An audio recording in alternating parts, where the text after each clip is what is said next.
जो recent research हुई है उनसे ये ऑब्जर्व हुआ है कि Om is the sound of universe, Om is the sound of sun, Om is the sound of cosmos. और जब भी हिंदू लोग साधना करते हैं, ध्यान करते हैं, तो क्या उच्चारण करते हैं? ओम का उच्चारण करते हैं। तो आज इसी विषय को जो हम डिस्कस करेंगे। देखिए, हमारे बॉडी के दो पार्ट हैं, एक हार्ट और एक ब्रेन, जहाँ पर ईएम वेव्स प्रोड्यूस होती हैं।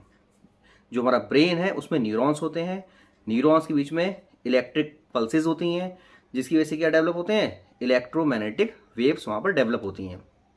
तो हम लोग क्या करते हैं? हम लोग रेजोनेंस करने की कोशिश करते हैं। रेजोनेंस वो फिनोमेना है जिसमें दो फ्रीक्वेंसीज मैच कर जाती हैं। जब हम लोग ओम बोलते हैं तो क्या होता है? उससे करस्पॉन्डिंग ब्रेन में क्या होगा? कुछ ना कुछ हमारा इलेक्ट्रिक पल्सेस होंगी, है ना। उससे करस्पॉन्डिंग क्या होगा? कुछ ना कुछ इलेक्ट्रोमैग्नेटिक वेव्स होंगी।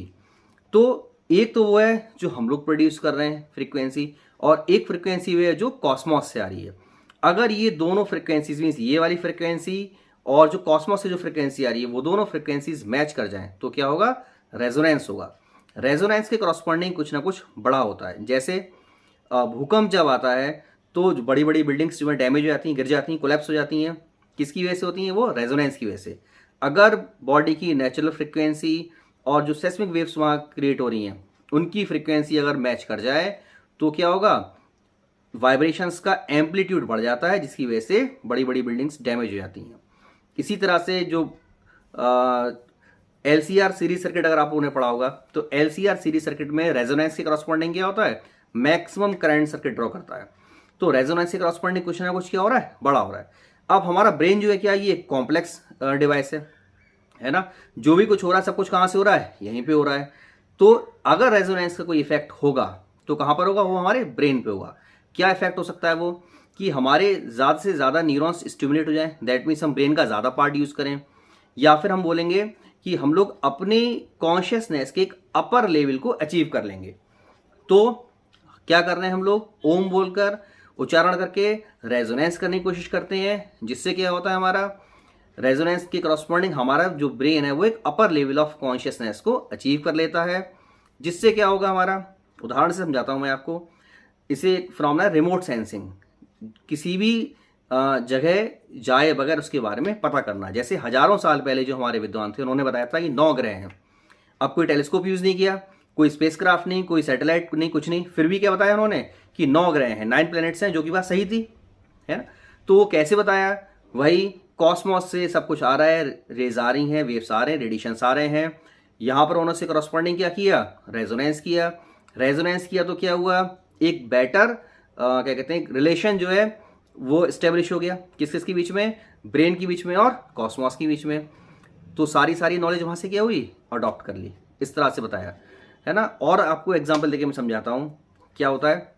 देखिए, जैसे आपका FM वगैरह सुनते हैं हम लोग, है ना। कोई रेडियो रिसीवर आपके पास, बरेली से सपोज कोई आपका जो है सिग्नल आ रहा है, वो 92.4 मेगाहर्ट्ज पर आ रहा है। तो आपके पास जो रिसीवर है उसमें एक टैंक सर्किट होता है, LC सर्किट होता है, पैरेलल कैपेसिटर जो होता है वेरिएबल होता है उसमें। तो जब उसकी नॉब को घुमाते हैं हम लोग तो क्या करते हैं? उसकी कैपेसिटेंस को चेंज करते हैं।